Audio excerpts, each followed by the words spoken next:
basketball's boy wonder. This kid was never going to be a role player. Whoa! He was going to be a star. That's the way you run a fast break. Youngest ever to play in the NBA. What would you do if you're a father and your kid comes up to you and says, I can go to college for 4 years, I can go make $3 or $4 million this next year? Kobe Bryant gets up off the bench. Here he comes. He's into it. Put the shirt tail in, son. Now a boy in a man's world. Guys go to strip clubs. I don't want to go to strip club for what? Bryant with a three. Here to play basketball, man.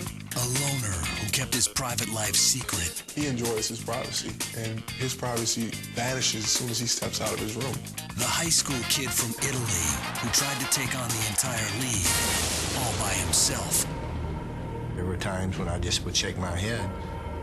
You know, this kid needs to calm his game down. He needs to learn how to use everybody else.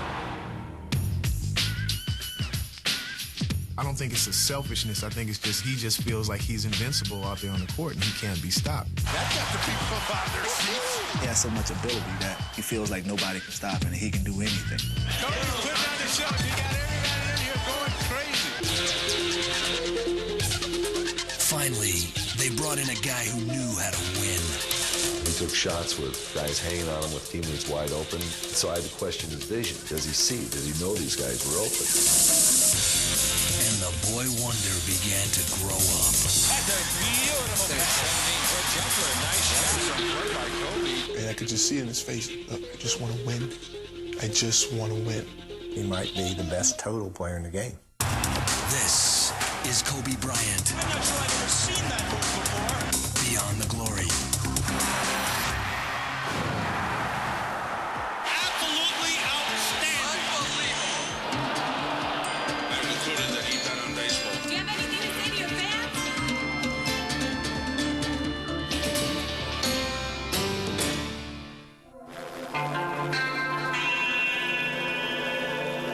Good afternoon, ladies and gentlemen. Welcome to Staples Center. June 2000. Center of the world. The Western Conference Finals saw the LA Lakers pitted against perennial rival, the Portland Trail Blazers. The Lakers had led 3-1 in the series, but then Portland came back, winning the next two and forcing a Game 7. In the fourth quarter, the Lakers were down by 15 points. That was the moment I used to dream about when I was a kid. Being in those type of situations, being in the NBA Finals, being on the road, being put in a position when your back's up against the wall. You know, and everybody thinks that you're going to lose the game. Each of the 3 previous seasons had seen the Lakers knocked off in the playoffs, twice by Utah, and then in 1999 by the San Antonio Spurs. Now it appeared the Lakers were just minutes away from another frustrated offseason. And Pippen pulls up for 3. And Portland's off to a great start. But then, midway through the fourth quarter, Kobe Bryant got hot. Kobe. It's Kobe Bryant's 3. It's Kobe again. And suddenly, it was Showtime 2, the sequel. Portland was finished. From the brink of elimination to the brink of the NBA Finals. And 6 games later, Reggie turns it. so were the Indiana Pacers. On the 2000 NBA. Just 4 years had passed since 17-year-old Kobe Bryant had sprung out of high school and straight into the NBA. Now he and the Lakers were world champions. But Kobe remained an enigma to his teammates. They wondered, who did this kid, Kobe Bryant, think he was?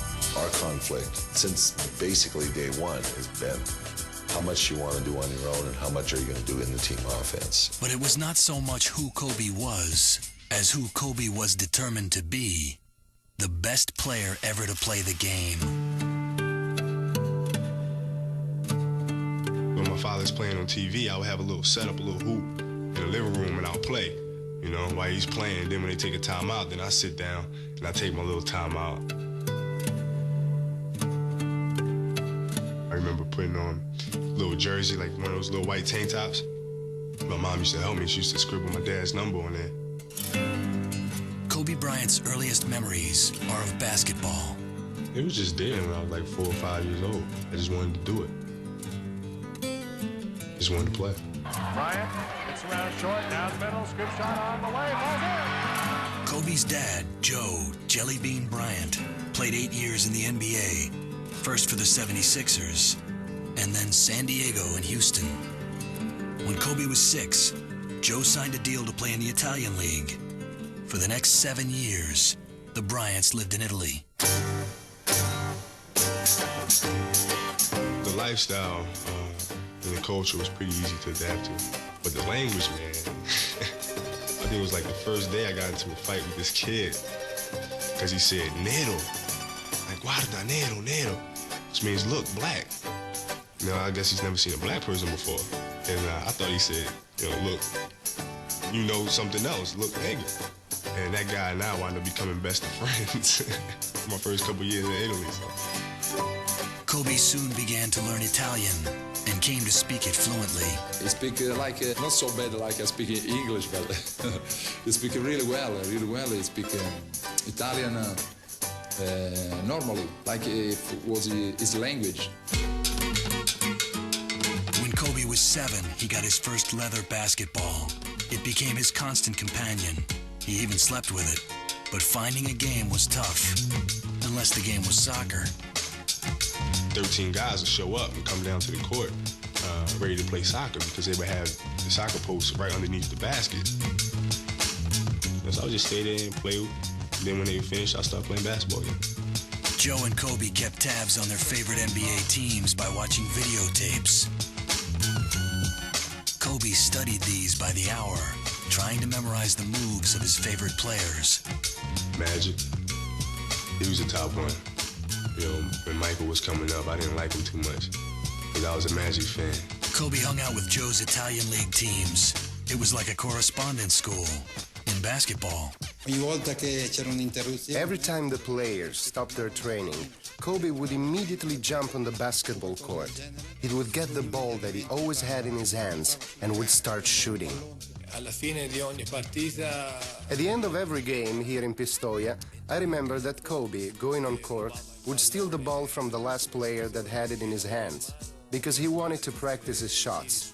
The audience would sometimes stay longer only to watch him, a 12-year-old boy shooting at the basket.